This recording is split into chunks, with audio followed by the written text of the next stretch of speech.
नमस्कार, मैं हूं अवधेश और आप देख रहे हैं बॉर्डर इंडिया टीवी। 146 के विधायक प्रताप सरनाईक चौथी बार विधायक बनने के लिए प्रचार प्रसार बड़े ही जोरों से कर रहे हैं और कार्यकर्ताओं में एक अलग उत्साह नजर आता है। इसी प्रकार आज उन्होंने एक प्रेस कॉन्फ्रेंस रखी थी और आज यहाँ पे अपना मैनिफेस्टो जारी किया। इस मैनिफेस्टो में दर्शाया गया कि उनके द्वारा किए गए कार्यों को, और उन्होंने पत्रकारों से बात करते हुए ये भी बताया कि इस शहर में जो जो अभी भी कमियां बाकी हैं उसे वो जरूर पूरा करेंगे। चलिए देखते हैं उन्होंने पत्रकारों से बात करते हुए क्या कहा। तो आप सभी पत्रकारों को, हमारी बहनों को, भाइयों को, सबको धन्यवाद कि आप इतनी बड़ी संख्या में यहाँ पे उपस्थित हुए। और खासकर मैं आप सभी लोगों का इसलिए धन्यवाद देना चाहता हूँ कि 2009 जिस वक्त मैं शिवसेना भारतीय जनता पार्टी युति का उम्मीदवार था, 2014 जिस वक्त शिवसेना भारतीय जनता पार्टी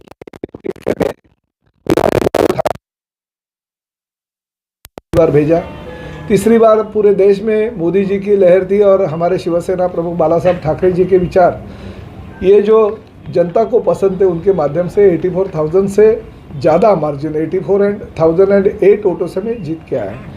तो ये सब जो चीज़ें होती है, सिर्फ प्रताप सरनाईक ने, उसमें बहुत बड़ा योगदान लोकतंत्र में पत्रकारों का होता है, जो चौथा स्तंभ है। और आप लोग उसमें मेरे जो विजय में भागीदार भी उतने ही बड़े पैमाने पे हो। तो मैं आप सभी लोगों को धन्यवाद देता हूँ। मैं आदरणीय हमारे मुख्यमंत्री एकनाथ शिंदे जी, साथ ही में हमारे उत्तर प्रदेश के मुख्यमंत्री योगी जी, और कल ही ठाणे में भारतीय जनता पार्टी के राष्ट्रीय अध्यक्ष आदरणीय जेपी नड्डा जी के हाथों से मेरा जो कॉफ़ी टेबल बुक है और मेरा जो वचननामा है, उसका मैंने उनके हाथों से वो लोगों को समर्पित कर दिया। उस वचननामा में अगर आप देखेंगे तो जो काम मैंने किए हैं, जो चल रहे और जो पूरे हो गए, वही काम दिए। मैंने भविष्य के काम कुछ भी दिए नहीं है। उसमें खाली एक बैंगलोर सिटी में अगर रोपवे की सेवा हो सकती है तो मीरा भाईंदर को ठाणे में भी होनी चाहिए, ऐसी मेरे एक संकल्प है। वो सिर्फ रोपवे छोड़ के बाकी सभी चीज़ें जो है वो मैंने पूरे कर दिए और अभी उसके लिए निधि लेके आया और काम भी चल रहे हैं। आप तो जानते हो कि पिछले 2 सालों से मैंने सिर्फ और सिर्फ मीरा भाईंदर शहर के लिए 3,000 करोड़ से ज़्यादा निधि हमारे मुख्यमंत्री एकनाथ शिंदे साहब के माध्यम से राज्य शासन से लाया। तो बहुत सारा निधि जो है हमने MMRDA से लाया, जिसकी वजह से सीमेंट कंक्रीट के काम पूरे के पूरे मीरा भाईंदर शहर में चल रहे।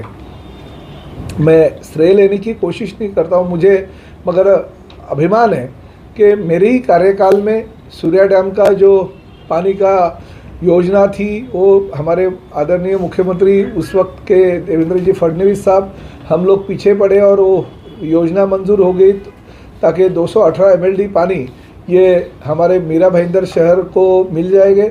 मगर उसके इंटरनल जलवाहिनी डालने का जो 520 करोड़ का निधि है, वो मैंने मेरे कार्यकाल में मंजूर कर दिया।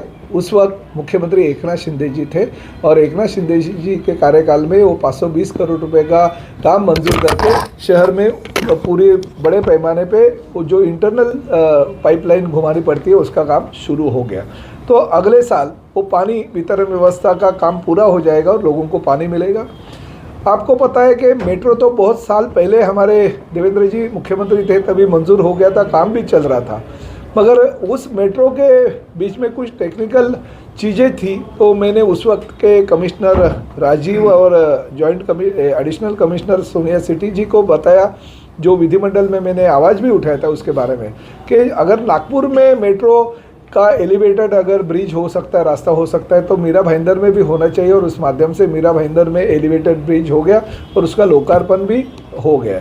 बाकी का काम तो चल रहा है, मगर काम इसलिए स्लो हो गया क्योंकि मीरा भाईंदर में डोंगरी में जो अभी कारशेड को सैंक्शन मिल गया, उसके पहले राई मुर्दा मोरवा में कारशेड का आरक्षण डाला था और लोगों का, खासकर हमारे किसानों का, भूमिपुत्रों का विरोध था। इसलिए वो कारशेड वहाँ पे हमने शिफ्ट कर दिया और डोंगरी में ले गए। उसकी निविदा प्रक्रिया पूरी हो गई और जगह पे अभी काम भी चालू हो जाएगा। तो वो मेट्रो अगले साल हम लोगों को समर्पित करके देंगे। साथ में मेट्रो 4 जो गायमुख से कासारवडोली और कासारवडोली से वडाला है, उसको पैरेलल मेट्रो 10 जो सैंक्शन हो गई है, तो गायमुख से लेकर दहीसर चेक नाका यानी मेट्रो 9 को जोड़ने का काम हम अगले साल कर देंगे, मगर ये जो मेट्रो 9 है उसका लोकार्पण कर देंगे हम। तो ये जो 3 चीज़ है, तो 3 चीज़ के लिए 2025 से बहुत महत्वपूर्ण साल है मीरा भाईंदर के जनता के लिए, वो तो हम करेंगे। मगर एक खुशी की बात ऐसी है कि इलेक्शन के कार्यकाल में आपको शायद पता होगा कि 6-8 महीने पहले ही मैंने आरक्षण क्रमांक 302 जो है अस्पताल के लिए रिजर्व भूखंड था, मगर कुछ अधिकारियों ने गलत तरीके से प्लान सैंक्शन कर दिया था और उसकी वजह से हमें अस्पताल की जगह नहीं मिल रही थी और कोर्ट में भी डेवलपर गया था, हम भी कोर्ट में गए थे। मगर फिर ऐसे कहा जाता है कि जब तक हम नाक नहीं दबाते तो कोई किसी का मुंह नहीं खुलता है। अभी डेवलपर ने अपना मुंह खोल दिया, उसको पता चला कि 300 से ज़्यादा उसने बुकिंग कर दिए थे। हमने आर्थिक जो गुनेश शाखा थी उसके ऊपर कंप्लेंट भी की थी, रेरा के पास मैंने खुद मेरा लेटर भेजा था, राज्य शासन के पास कंप्लेंट कर दी थी और उसका नतीजा ये निकला कि डेवलपर अभी कॉरपोरेशन का जो हक है, मीरा भाईंदर शहर की जनता का जो हक है वो देने के लिए तैयार हो गया। UDCPR की जो तरतूद है, राज्य शासन का जो नियम है, वो नियम के अनुसार जो प्लॉट एरिया उसमें से 40% जगह और साथ ही में जो प्लॉट एरिया रहेगा उसका 25% का कंस्ट्रक्शन ये फ्री ऑफ कॉस्ट हमको कॉरपोरेशन को बांध के देने को तैयार हो गया और उस तरह का एफिडेविट कोर्ट में डाल रहा है। और बहुत ही अच्छी तरह से अगर वो इमारत का काम जल्दी पूरा हो गया तो 500 बेड का अस्पताल मीरा भाईंदर शहर की जनता के लिए मिलेगा। जैसे Indirabai Baburao Sarnaik cashless hospital 100 bed का मिला, इसी तरह से ये कैशलेस हॉस्पिटल 500 बेड का, और उसमें साथ में हम लोग प्रोविज़न ये कर रहे हैं कि वहाँ पे डॉक्टर और नर्सेस की निवास की भी व्यवस्था होनी चाहिए ताकि डॉक्टर और नर्सेस को बाहर से आना नहीं पड़े। उसी अस्पताल के ऊपर के 4 या 3 फ्लोर पे उन लोग की रहने की व्यवस्था भी होनी चाहिए। इस तरह का हम प्लानिंग भी कर रहे हैं। तो ये चीज़ जो है मीरा भाईंदर शहर को हम देने जा रहे हैं। साथ ही में आपको पता है कि चेना रिवर फ्रंट का काम चालू हो गया, हमारे घोड़बंदर क्रीक डेवलपमेंट का काम चालू हो गया, घोड़बंदर किले का काम पूरा होकर हमने लोकार्पण किया और एडिशनल 10 करोड़ की निधि भी हमने वहाँ के लिए लेके आए। साथ ही में हमारा पहला स्काई वॉक बनने वाला है। आज तक तो पेपर में अलग अलग जगह पे स्काई वॉक की न्यूज़ सुनते थे, मगर पहला स्काई वॉक हम मना रहे हैं घोड़बंदर खाड़ी किनारा से लेके हमारा जो घोड़बंदर किला है और घोड़बंदर किले से शिवसृष्टि तक का ऐसे 900 मीटर का वो स्काई वॉक बनेगा। ग्लास का 65 करोड़ का वो स्काई वॉक है और उसकी निविदा प्रक्रिया पूरी होकर काम भी जगह पे चालू हो जाएगा। शिवसृष्टि के लिए पिछले महीने ने राज्य शासन ने मंजूर कर दिया और 54 करोड़ की शिवसृष्टि को भी सैंक्शन दे दिया। बाला साहब ठाकरे जी के नाम का जो कला दालन है उसका लोकार्पण हो गया, थोड़ा काम उसमें बाकी है, फिर भी उसका लोकार्पण हो गया। छत्रपति शिवाजी महाराज का अश्वारूढ़ पुतला का भी लोकार्पण माननीय मुख्यमंत्री जी ने किया।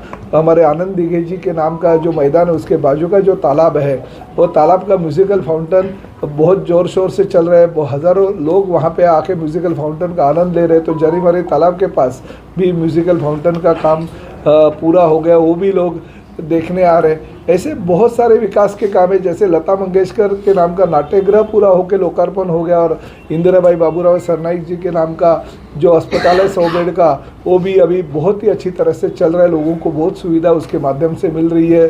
सभी समाज भवन के काम चल रहे हैं। बहुत सारे ऐसे प्रकल्प है, रास्ते जो सीमेंट कंक्रीट के हैं वो भी काम चल रहे हैं। तो अगला साल 2025 ये मैं मीरा भाईंदर शहर का ये जनता के लिए समर्पित करना चाहता हूँ कि वो एक साल में मीरा भाईंदर के जनता को मेट्रो और साथ ही में ये अस्पताल का काम चालू हो जाएगा और पानी की जो समस्या है वो उससे मुक्ति देने के लिए ये 218 MLD पानी की योजना जो है लोगों तक मैं कार्यान्वित कर दूंगा। आपने